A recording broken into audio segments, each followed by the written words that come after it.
नमस्कार दोस्तों, स्वागत है आपका आज के मुख्य समाचारों में। जी हाँ दोस्तों, आपको यहाँ पर देखने को मिलेंगी सुबह से लेकर शाम तक की तमाम बड़ी खबरें, मुख्य समाचार, ब्रेकिंग न्यूज़ अपडेट्स के रूप में। तो दोस्तों, आप सभी लोगों से रिक्वेस्ट है इस वीडियो को ज़्यादा से ज़्यादा लाइक और शेयर करें।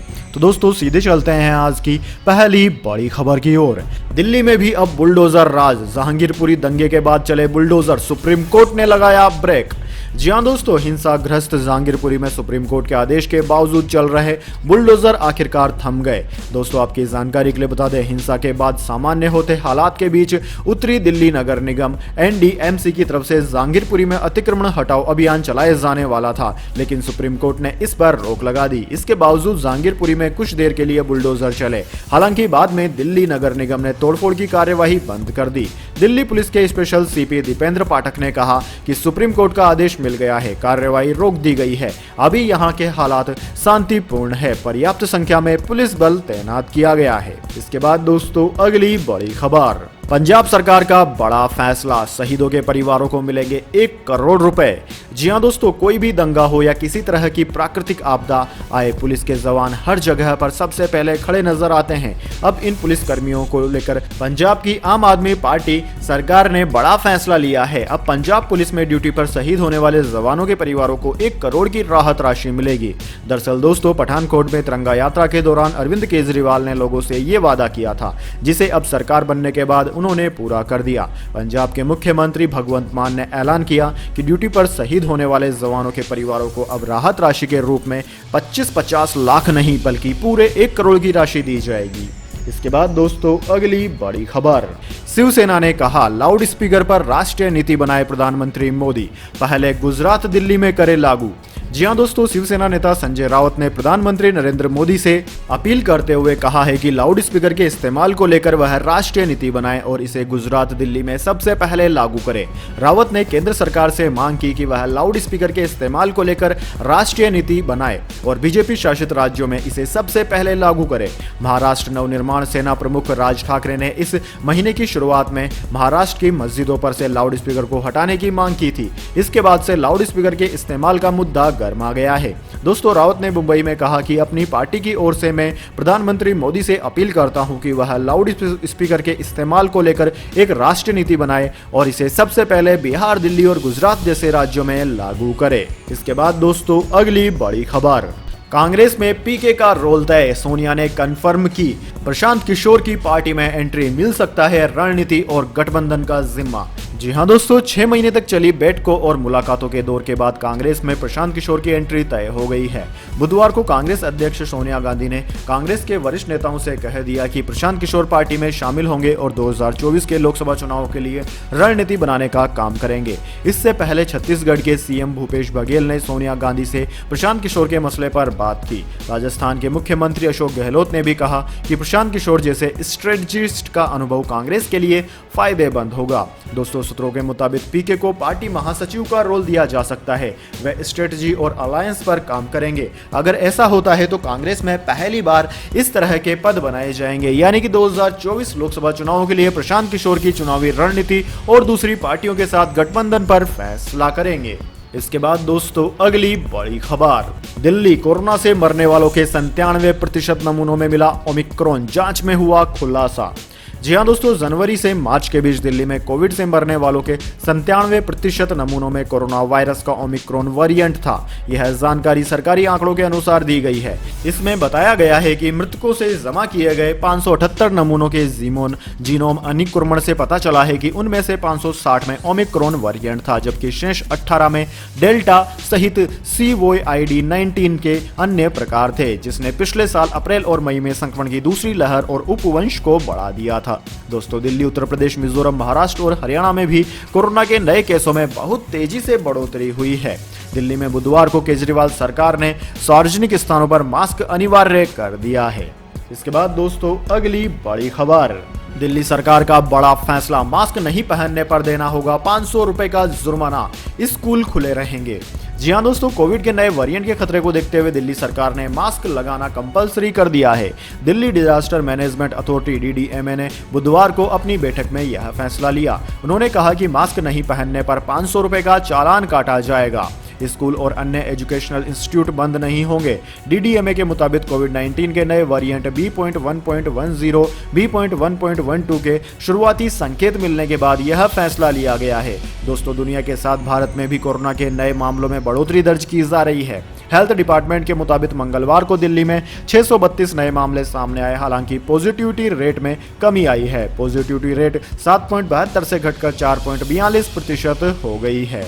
इसके बाद दोस्तों अगली बड़ी खबर, पाकिस्तान क्रिकेट में आया भूचाल, रमीज राजा से छीनी गई चेयरमैन की कुर्सी। जी हां दोस्तों, रमीज राजा को लेकर पाकिस्तान की सरकार ने बड़ा फैसला लिया है। उन्हें पाकिस्तान क्रिकेट बोर्ड पीसीबी के चेयरमैन पद से हटा दिया गया है। पाकिस्तान में नई सरकार बनने के बाद से ही रमीज राजा के पद को लेकर आशंका व्यक्त की जा रही थी। दोस्तों, पिछले दिनों पूर्व प्रधानमंत्री इमरान खान को उनके पद से हटा दिया गया था। शहबाज शरीफ नए प्रधानमंत्री बने। हालांकि रमीज राजा पद पर बने रहना चाहते थे। उन्होंने चीफ रहते हुए कई बड़े निर्णय की कोशिश की। वे भारत और पाकिस्तान सहित 4 देशों का टूर्नामेंट कराना चाहते थे। इसका उन्होंने खाका भी तैयार कर लिया था, लेकिन आईसीसी ने उनके इस निर्णय को खारिज कर दिया। इसके बाद दोस्तों अगली बड़ी खबर, जमकर हो रहा है हवाई सफर। मार्च में डोमेस्टिक फ्लाइट में 1.06 करोड़ लोगों ने किया सफर। ये पिछले साल के मुकाबले 6% से भी ज्यादा। जी हां दोस्तों, कोरोना के मामले कम होने और फ्लाइट की संख्या बढ़ने से अब हवाई सफर में तेजी देखी जा रही है। जनवरी मार्च में डोमेस्टिक एयर पैसेंजर ट्रैफिक बढ़कर 248 लाख हो गया, जो पिछले साल की इसी महीने की तुलना में 6.1% है। दोस्तों, directorate general of civil aviation DGCA के मुताबिक मार्च में डोमेस्टिक फ्लाइट से 106.96 लाख लोगों ने सफर किया, जो कि फरवरी 2022 की 78.22 लाख की तुलना में 36.7% ज्यादा है। दोस्तों, DGCA की रिपोर्ट में सामने आया है कि जनवरी मार्च 2022 के दौरान डोमेस्टिक फ्लाइट में सफर करने वाले लोग 248 लाख रहे, जो पिछले साल इसी महीने के दौरान 233.83 लाख थे। इसके बाद दोस्तों अगली बड़ी खबर, ओवैसी बोले मुसलमानों को दी जा रही कलेक्टिव सजा, बुलडोजर सिर्फ अंसार पर चलता है, अर्जुन पर नहीं।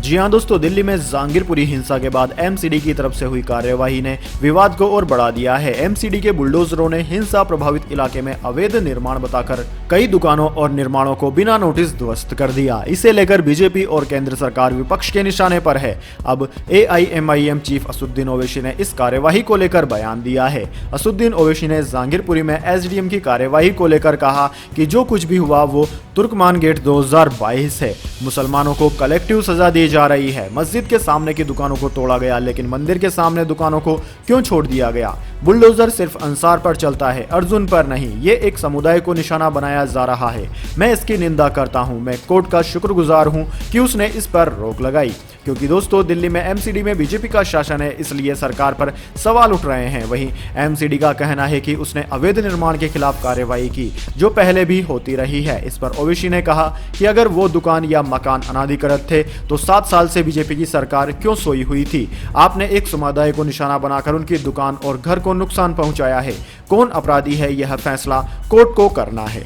इससे पहले भी ओवैसी ने इस अतिक्रमण के विरोध में अभियान को लेकर कई ट्वीट्स किए थे, जिनमें उन्होंने कहा था कि बीजेपी ने गरीबों और अल्पसंख्यकों के खिलाफ जंग छेड़ दी है। बिना नोटिस के गरीबों के घर तबाह कर दिए जा रहे हैं। यूपी और एमपी की तरह दिल्ली में भी बुलडोजर चलाया जा रहा है। इसके बाद दोस्तों अगली बड़ी खबर, Rajasthan versus Delhi Capitals. Delhi Rajasthan match पर गिरी कोरोना की गाज, आईपीएल अधिकारियों ने लिया बड़ा फैसला। जी हां दोस्तों, दिल्ली कैपिटल्स और राजस्थान रॉयल्स के बीच शुक्रवार 22 अप्रैल को खेले जाने वाले मैच पर कोरोना की मार पड़ गई है।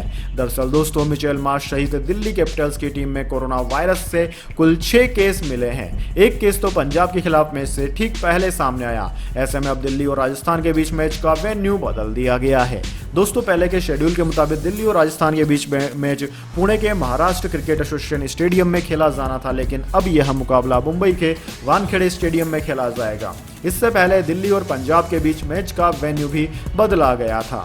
इसके बाद दोस्तों अगली बड़ी खबर, मनीष सिसोदिया ने साधा बीजेपी पर निशाना, कहा गुंडई लफंगई का लगाया आरोप। जी हां दोस्तों, दिल्ली के उप मुख्यमंत्री और आम आदमी पार्टी के वरिष्ठ नेता मनीष सिसोदिया ने बुधवार को एक प्रेस कॉन्फ्रेंस में भाजपा के खिलाफ जमकर निशाना साधा। उन्होंने बुलडोजर कार्यवाही से लेकर पार्टी पर कई गंभीर आरोप लगाए।